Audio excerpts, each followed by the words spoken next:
بسم اللہ الرحمن الرحیم۔ برکات نبوت کا ظہور۔ جس طرح سورج نکلنے سے پہلے ستاروں کی روپوشی، صبح صادق کی سفیدی، شفق کی سرخی سورج نکلنے کی خوشخبری دینے لگتی ہیں، اسی طرح جب آفتاب رسالت کے طلوع کا زمانہ قریب آ گیا تو اطراف عالم میں بہت سے ایسے عجیب واقعات اور خوارق عادات بطور علامات کے ظاہر ہونے لگے، جو ساری کائنات کو جھنجھوڑ کر یہ بشارت دینے لگے کہ اب رسالت مآب اپنی پوری آب و تاب کے ساتھ طلوع ہونے والا ہے۔ چنانچہ اصحاب فیل کی ہلاکت کا واقعہ، ناگہاں باران رحمت سے سرزمین عرب کا سرسبز و شاداب ہو جانا اور برسوں کی خشک سالی دفع ہو کر پورے ملک میں خوشحالی کا دورہ ہو جانا، بتوں کا منہ کے بل گر پڑنا، فارس کے مجوسیوں کی 1000 سال سے جلائی ہوئی آگ کا ایک لمحہ میں بجھ جانا، کسرا کے محل کا زلزلہ اور اس کے 14 کنگروں کا منہدم ہو جانا، ہمدان اور کم کے درمیان 6 میل لمبے 6 میل چوڑے بحیرہ ساوا کا یکا یک بالکل خشک ہو جانا، شام اور کوفہ کے درمیان وادی سماوا کی خشک ندی کا اچانک جاری ہو جانا، حضور صلی اللہ تعالی علیہ وآلہ وسلم کی والدہ کے بدن سے ایک ایسے نور کا نکلنا جس سے بصرہ کے محل روشن ہو گئے۔ یہ سب واقعات اسی سلسلہ کی کڑیاں ہیں جو حضور علیہ الصلوۃ والسلام کی تشریف آوری سے پہلے ہی مبشرات بن کر عالم کائنات کو یہ خوشخبری دینے لگے کہ مبارک ہو وہ شہ پردہ، مبارک ہو وہ شہ پردے سے باہر آنے والا ہے، گدائی کو زمانہ جس کے در پر آنے والا ہے۔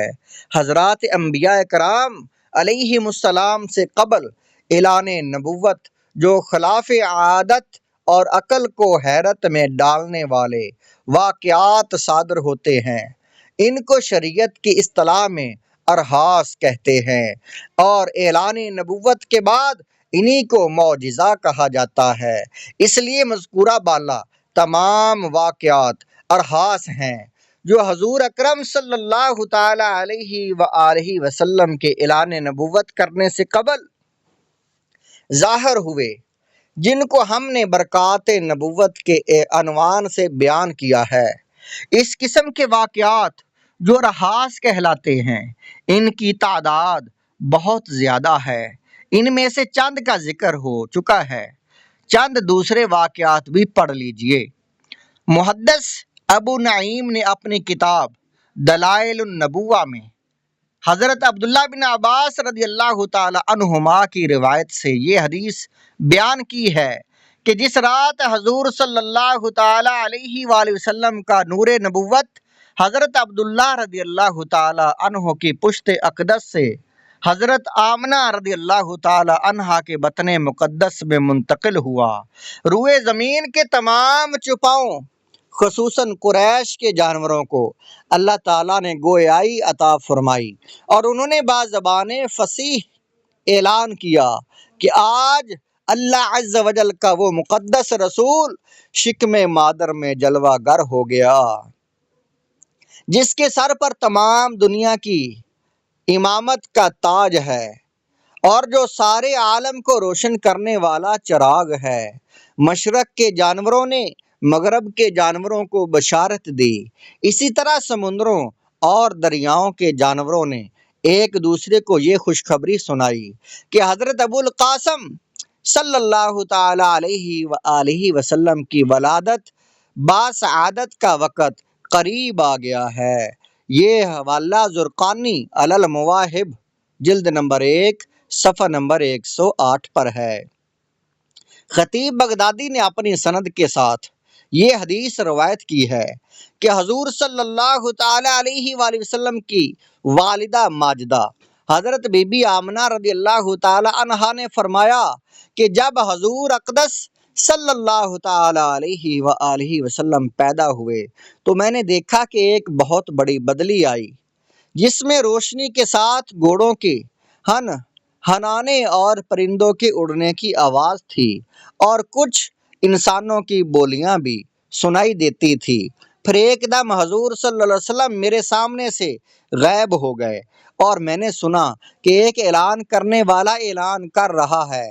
کہ محمد صلی اللہ تعالی علیہ وآلہ وسلم کو مشرق و مغرب میں گشت کرواؤ